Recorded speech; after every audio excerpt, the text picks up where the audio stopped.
Okay, so we have some time. I'm sitting outside of urgent care. I made an appointment online, but it's not for another hour, so I'm gonna kind of wait a little bit. Plus, there's like a crew of firefighters out there. I think they're transporting someone, so I don't really want to like walk over there and stuff.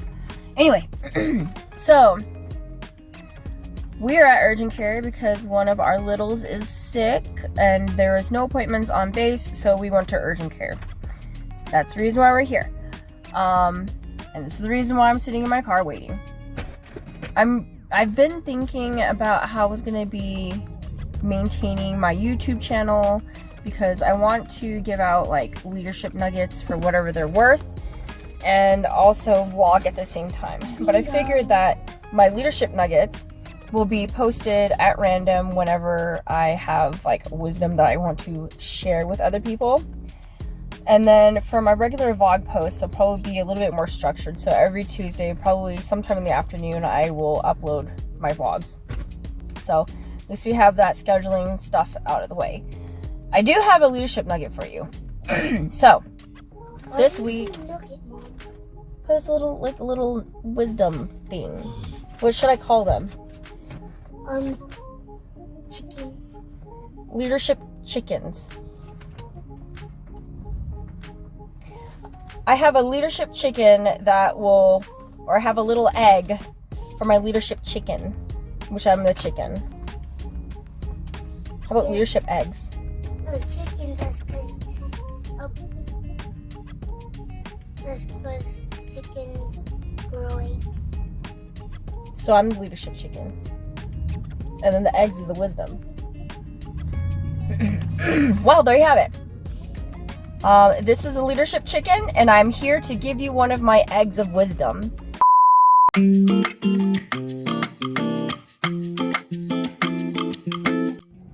You would think that vlogging is very easy, especially how I like to talk a lot, but it's not easy, let me tell you. So hopefully over time I will get used to this and things will be better. So if you're joining me on this journey, I thank you so much, but we're gonna get through these growing pains of me trying to figure out my life. Anyway, as you see, it is nighttime and I'm in my car again. So I feel like I need to tell you what happened. So what had happened was we were at urgent care, right? We were waiting for our little's appointment and go in. Everybody's evacuated, like I said, because there were firefighters out, right? So I kind of asked like, what's going on? And they said, oh, well, there was like a strange odor that was coming out, so we evacuated the building, called the fire department. The fire department wants the utilities company to come over to check the area to make sure it's not a gas leak, because that's a big deal, right? Turns out they had a sewage pipe burst and we had to be diverted to another urgent care within the city. I couldn't bring our little one, so my husband had to bring him when I had to go do whatever I needed to do. And it turns out that he has strep throat. So now I am waiting at a drive-through pharmacy to get his medication.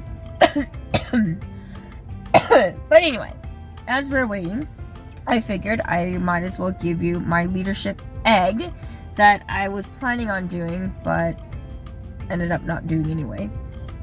So I've been thinking about the topic of micromanaging. So we all know or have probably experienced micromanaging in some way or form, such as you have a boss that won't get off your back and they won't leave you alone. They keep on nitpicking you, like what you're doing, X, Y, and Z, all that stuff. Usually the reason why micromanaging happens is because either the person wants things done the way that they want it done, like there's no deviation from that, like you're doing it this way, or they just simply don't trust you. I personally feel that it's usually the latter, that they just don't trust people to get things done, therefore that's why they micromanage. Now, on the flip side, the leader, I have realized that when I'm usually like a carefree leader, not laissez-faire, but I usually kind of let people run with things, right? I'm like, just go, go for it. If it doesn't work out, whatever, fine. If it does work out, great. We're gonna move on. But I do have a tendency where I feel bad and I want to be supportive and I want to make sure that my people know that I am supportive. So, for example, this week is a short work week because Friday is what would you call a resiliency day, where we have the day off, right? I had planned on being out Wednesday, Thursday, Friday, or just Wednesday, Thursday because I'm doing a leadership course. I was doing a leadership course. But it actually changed to Tuesday, Wednesday, Thursday. Monday, we don't usually do anything. It's kind of like our admin day. That's what I kind of built into our schedule. Tuesday, the first Tuesday of every month, we do basic life support test outs.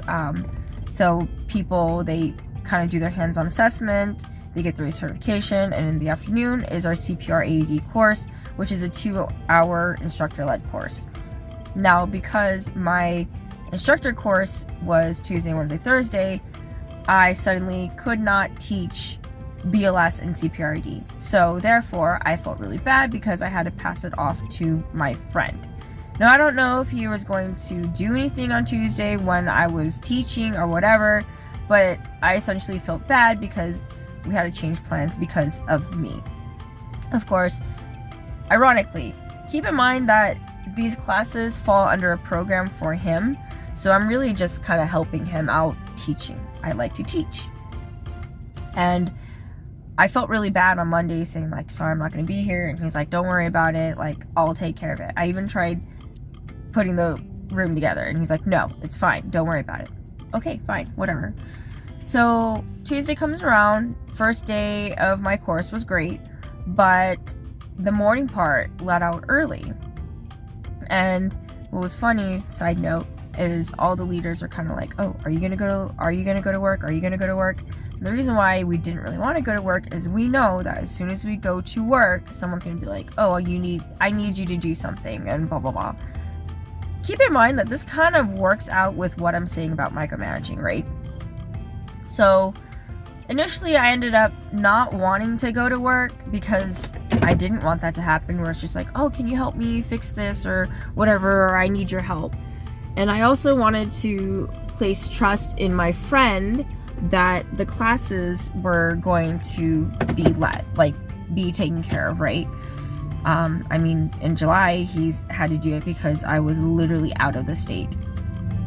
So I was like, okay, well, I'm gonna go to work, but I'm not going to check on him. I'm just gonna do whatever.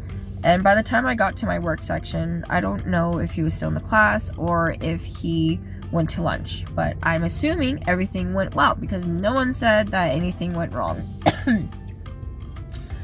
So then I'm kind of thinking about, like, you know, I don't know why I was like preparing for the worst, like, oh my god, everything's gonna be so bad without me and blah blah blah, and I'm the leader and X, Y, and Z.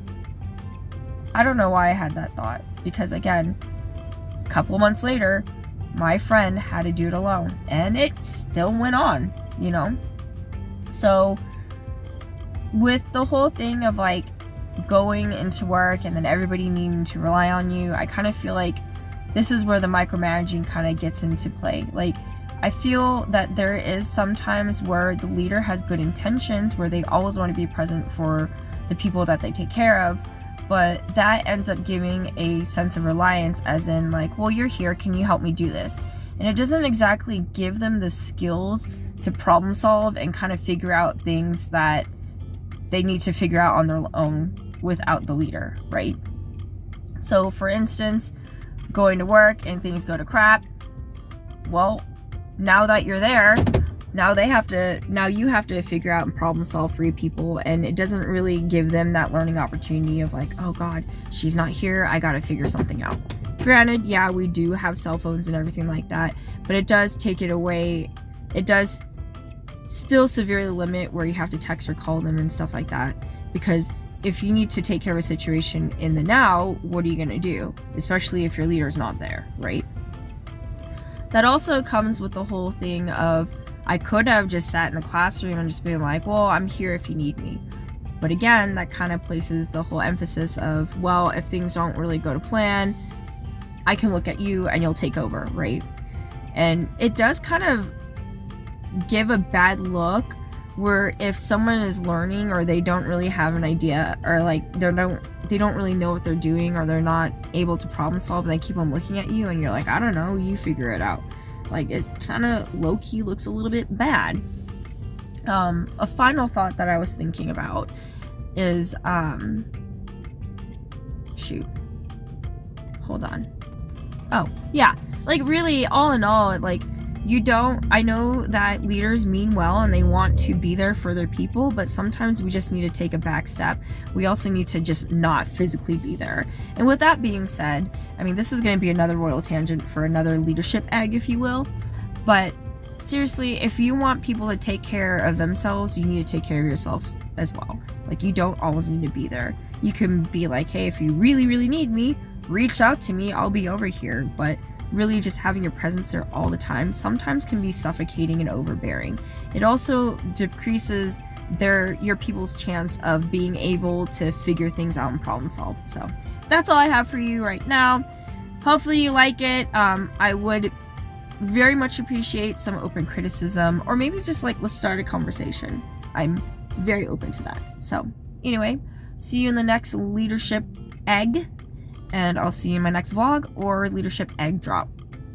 See you guys later.